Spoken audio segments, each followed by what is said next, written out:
I think what excites me most about what I'm doing is definitely the fact that we reach so many millions of people on a daily basis. I think the fact that a product that I built is in the hands of millions of people, it's really exhilarating. And especially when you're building a hyper growth startup, you're thinking about about how big you can take this, whether this can become a unicorn and things like that. And it is in the direction of becoming that, right? And that makes it gives you a very intriguing, exhilarating feeling. Hello everyone, and thank you for listening to the latest episode of the Indian Startup Show. So today, my guest is Kyle Fernandes. He's the CEO and co-founder of MemeChat. MemeChat is a platform that allows users to create viral memes and get rewarded for them. So in this exciting episode, he talks about how he came up with the original idea, talks about being a hyper-growth startup, talks about how he designed and developed the app from scratch, talks about getting funding from 500 startups. Next, he talks about a new NFT marketplace he's creating called Meme Club, so anyone can buy and sell memes globally. Sounds exciting. He talks about scaling, talks about the business model, talks about meme marketing, talks about raising finance, talks about viral content and key metrics. And finally, he talks about his favourite memes and how to get your meme to go viral and much, much more. So please enjoy the show. Thank you. Hi Kyle, thank you for coming on the show today. Thanks Neil, for having me. Please tell the listeners what you're building. We are at MemeChat. We are building a platform which enables users to share and discover memes. And these memes are powered by this creator economy that we are empowering to monetize via brand partnerships and NFTs. So what was the inspiration behind this then? So I was an entrepreneur since I was 15 years old. Okay. I built my first company, which is an anonymous social networking platform. Yeah. And in order to scale that company, it was very expensive, like Facebook, Google ads. It's something that I could afford at the age of 15. Yeah. Me and my co-founder thought we'll build this meme page. And when the meme page becomes viral and big, then we can promote our app over there. Right. And that's how we built this page. That page gained about 2-3 million in followers. And thereafter, a lot of brands are approaching us to get marketing done. We realized, memes have a massive potential to earn a lot of money. And that's when we thought of building out MemeChat. Why specifically memes then? Because, when I built this meme page, right, I realized that, memes are an amazing tool for marketing. Like brands really like it, to get outreach. And there was no company actually doing that for brands, right? You have these agencies, but nobody has, taken it, automated it at scale, So that is what we want to do at MemeChat, bringing technology and memes together that can help brands, help creators to earn money. And it's just a very viral form of content, right? Like it just reaches out everywhere. And these creators are so talented who make this kind of content. So, we're just harnessing that potential and, maximizing revenue for these creators. And when did you start and how are things going then? Can you share some stats, downloads and how many memes have you generated, for example? Sure. I think, we started in 2019, March of 2019. On the platform, we have like 25 million memes that creators have created. We get about 70,000 to 90,000 memes created a day on the platform.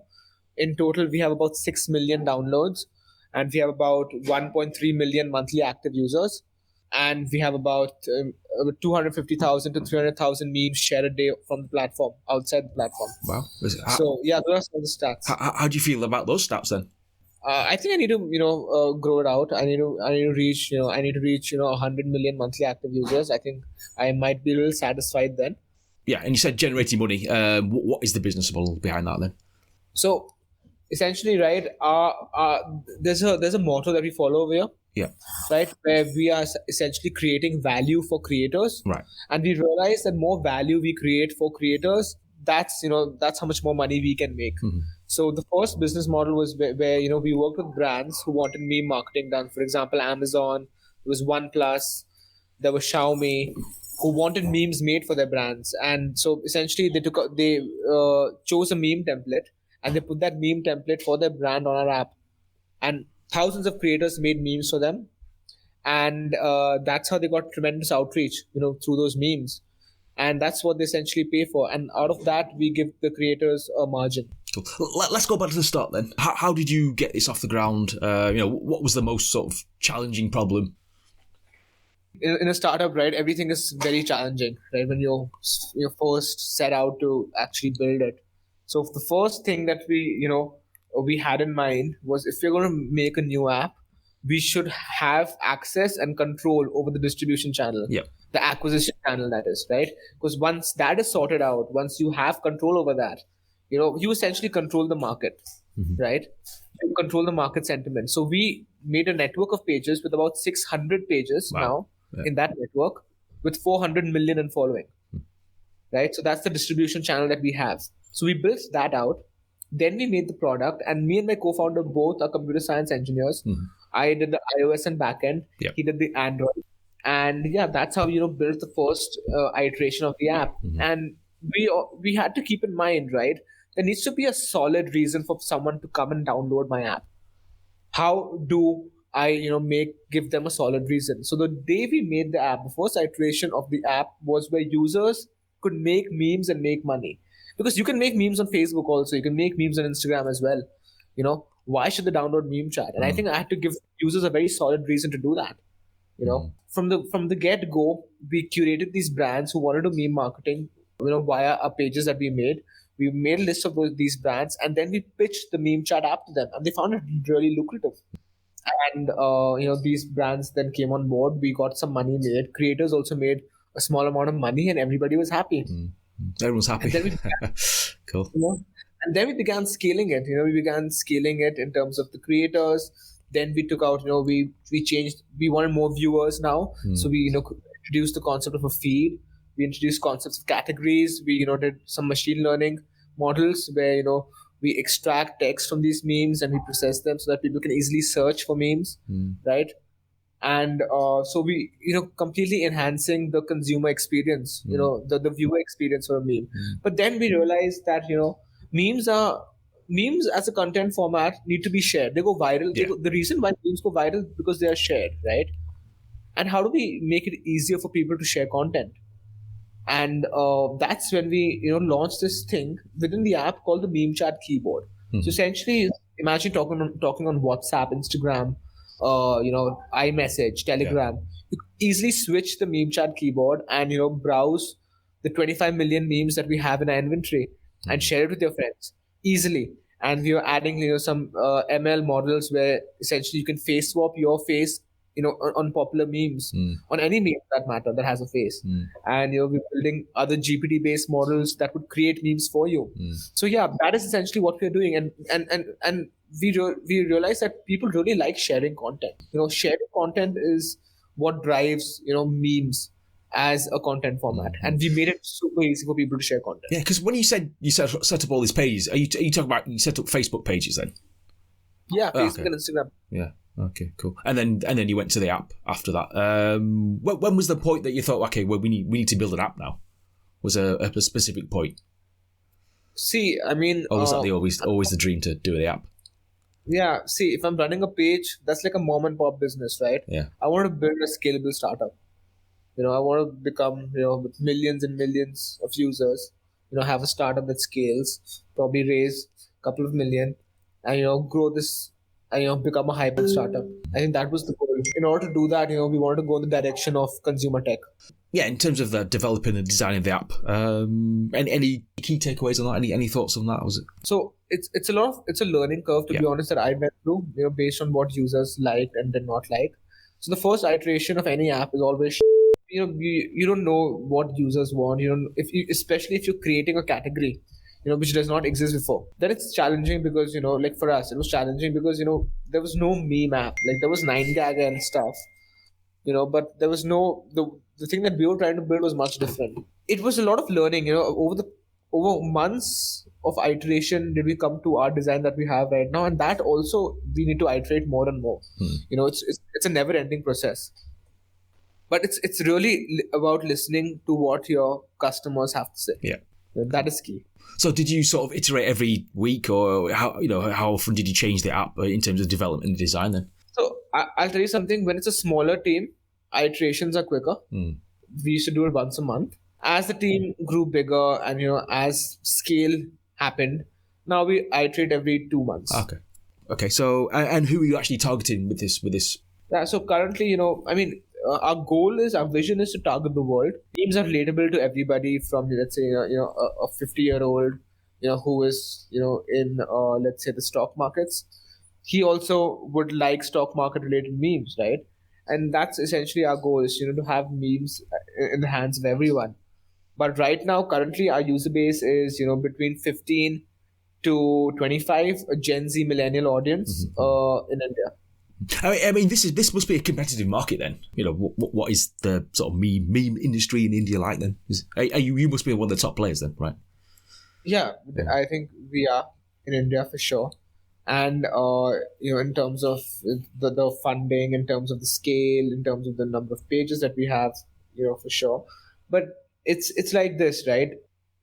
Social media is all about time pass, right? You're passing your time, on some app or the other. It's your free time that you devote to one of these apps. Our focus and our goal is to be your time pass, right? And in order to do that, we need to define the category of memes superior to, let's say, the category of short video format. So definitely, there's competition in terms of, social media in general. But in terms of memes, there isn't much of a competition right now. So that's what we're glad about. But then again, we are defining a category, a meme category. It must be very exciting then. What excites you most then about what you're doing? I think what excites me most about what I'm doing is definitely the fact that we reach so many millions of people on a daily basis.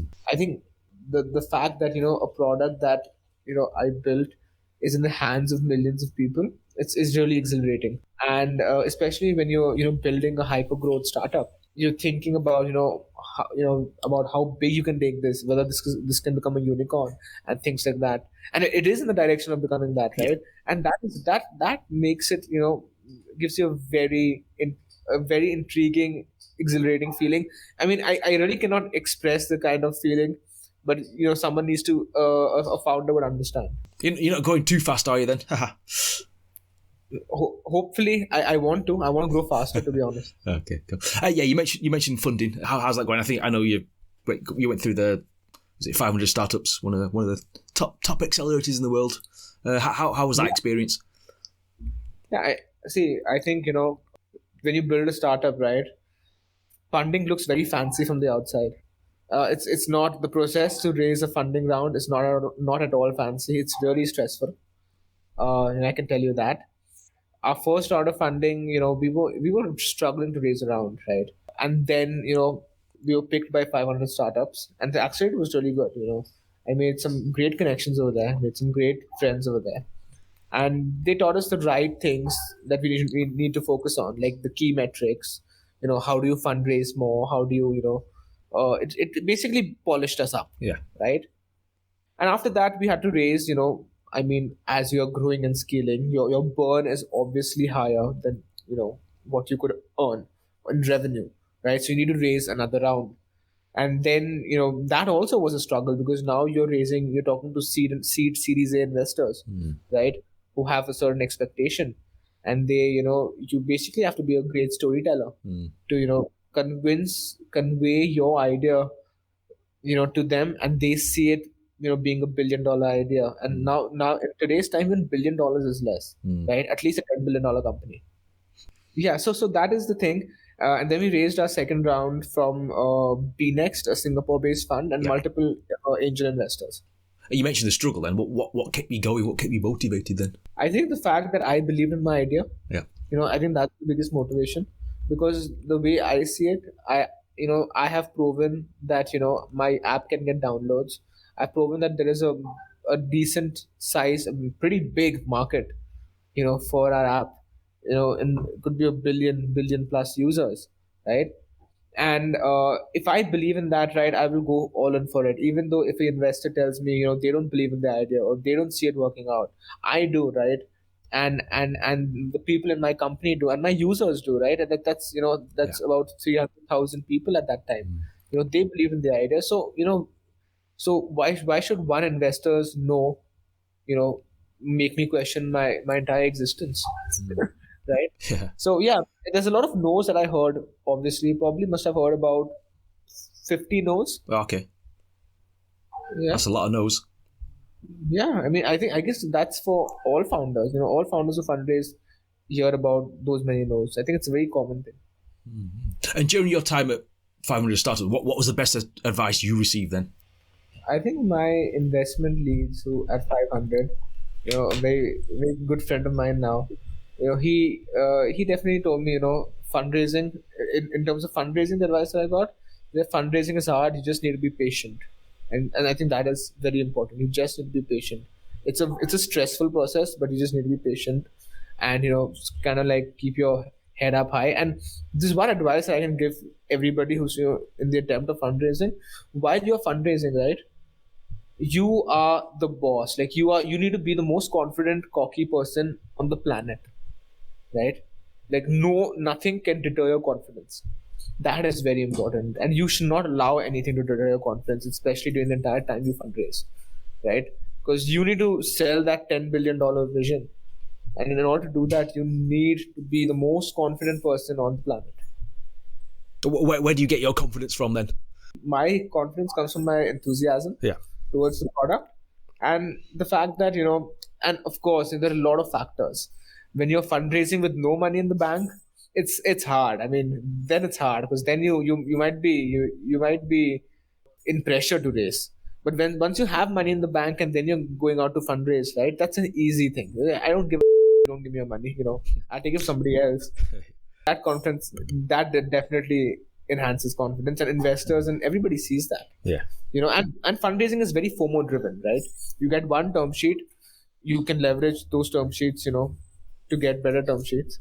So it happens very fast, and then everybody suddenly thinks that the MemeChat is the company, right? Or somebody else's company is the company. You just need one term sheet from a good VC, and everybody is just after you. Yeah, that must be a nice feeling, though. Yeah, well, that is the best feeling, because then you turn down VCs. Yeah, exactly. Yeah, you can say no to them. That's the best feeling.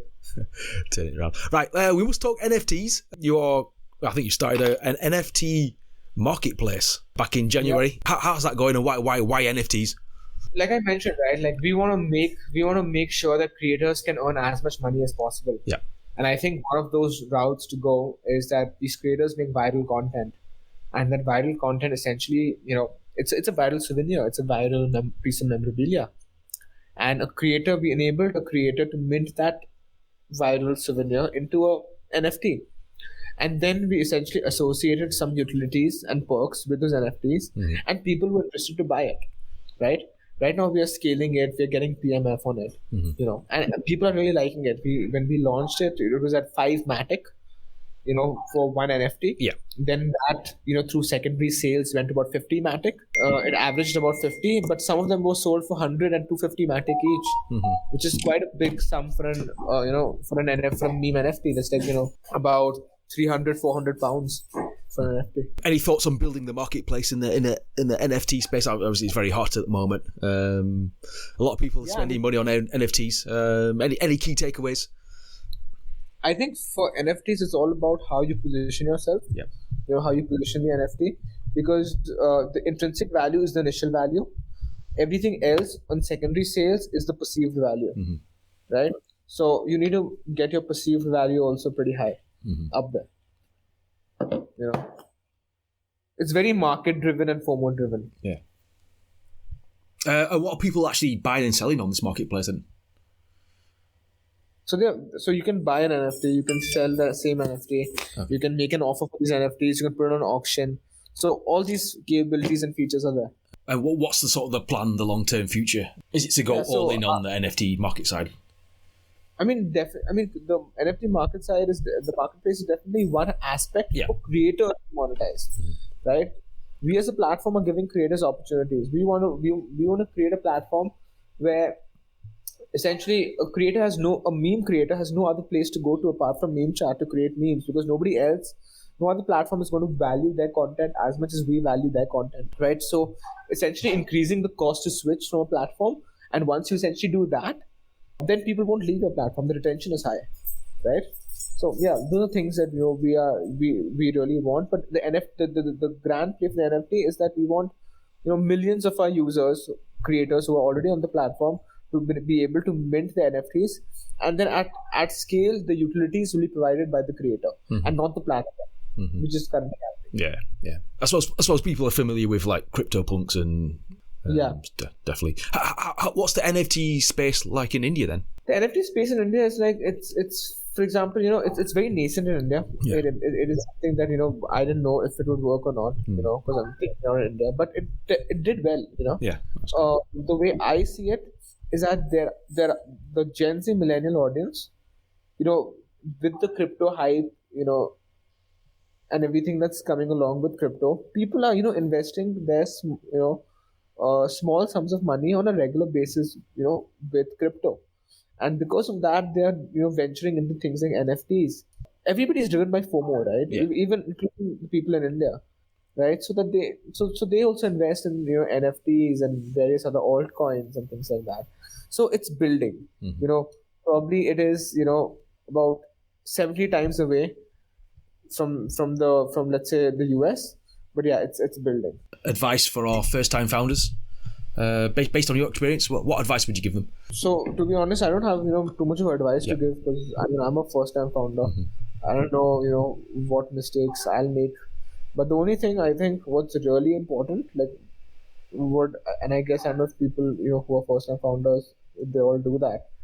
It's just have a clear-cut plan. Just make a clear-cut plan as to how things are going to be executed. Because idea is definitely one thing. You need to be a good executor. So just have a clear-cut plan as to how things need to be executed. And what should first-time founders be focused on? What's the most important thing they should be focused on? I think the size or the acquisition channel is important. Your customer acquisition channel needs to be strong. Yeah, and if it's a tech company, your tech also needs to be decently strong. But if you control your acquisition channel, right, and you control your distribution channel, then there is even competition can't come. That becomes a moat, right? So if you can create a moat for yourself, that's very important. Have you watched Shark Tank? Are you a fan of Shark Tank? Any thoughts on that program? Recently, the Shark Tank came in India as well. I mean, I've seen a lot of. I think I've seen the Mark Cuban one, the US Shark Tank. Yeah. Like about 7 seasons of them. The Indian Shark Tank also, I've watched a couple of episodes. It's an interesting concept, but definitely, I mean, they are angel rounds. I think that's what they are. That's not exactly how VC funding works. VC funding works on the scale of 4 weeks of pitching to every partner at the firm. Then there's an IC meeting. Then there's due diligence. Then there's paperwork. Then there's SHA. Then there is then there is allotment of shares. So there's a lot of other things that go to act. It's not as easy as just signing a check and saying yes. Yeah. What goes into it rather than a one hour TV show. I suppose people find it entertaining, so that's it brings a new audience, as it were. So yeah. But yeah, if somebody does go to raise after watching that show, they'll be shocked. They'll be surprised as what goes into raising. In terms of, I know there's a lot of crypto chat and NFT chat as well, but in terms of like social tokens as well, is that what you're trying to create as well, ultimately, or not, as it were? Yeah, I mean, it's at a nascent stage. I'm also still figuring out in terms of NFTs. I'm also reading up a lot about NFTs. I don't claim to be or am an expert in NFTs. Definitely not. So definitely reading up a lot more, and still trying to understand this market better. Yeah. I still need to figure it out. But yeah, I mean, I don't have much on the if it could be a social token, yes, and maybe not. I'm not too sure. Yeah. Going back to that app that you started when you were 15, what are your key thoughts about that? What did you learn from building your first app? So what I learned from building my first app is I learned how to code. Yeah. All right. I learned how tech works, scalability works, how backend works, how data works. That's what I learned strongly. What I learned was marketing. I became an expert in meme marketing, right?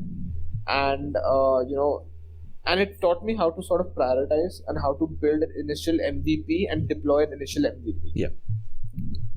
And once I can do that, that is the really key focus for any founder, to build and deploy an MVP. Once they do that, then the startup is running. Then you can't. Then you will build a company around it. But the first thing is always, building that initial MVP and deploying it and getting user validated. And then following that, what would you say are the key metrics? You've got the MVP. What's the things that you look for? So I think the key metrics like currently that we look for, and I'll be honest with you, back at that time I never used to look at these key metrics. The only key metric I used to look at is number of downloads and the number of registered users, right? When I was 16. But now the key metrics are definitely, the DAOs, the MAUs, the DAO-MAU ratio, the retention, day 1 retention, day 7 retention, day 30 retention, day 90 retention, the amount of memes created, amount of memes shared, amount of memes viewed. I think these are the key metrics, and my North Star metric would definitely be DAO. I want my DAOs to be higher, because essentially when DAOs are higher, that's what growth. In terms of, you mentioned virality. It seems everyone wants to go viral these days. Any thoughts on that? You've done it yourself. You've gone viral. How does one go viral? It's probably a question you get asked a lot. I'll tell you, it's really easy. It's really easy to answer. You just need to be really absurd, and there's just a lot of people talking about you. That's all you need to be. Be really absurd, and people talking about you in the right, not by right way. I don't mean in the right way or a good way, but in a way that essentially it's funny. Yeah. Funny to hear and funny to see. Because if it's funny to hear and funny to see, people will share it, and when they share it, it goes viral. What your favorite memes? I think my favorite memes are very, I think, India specific. Yeah. Quite a few of these India specific memes about these. I mean, nowadays a lot of things become trends via TikTok and via reels and stuff like that. So the new funny people who do random and become meme trends. I think that's really funny.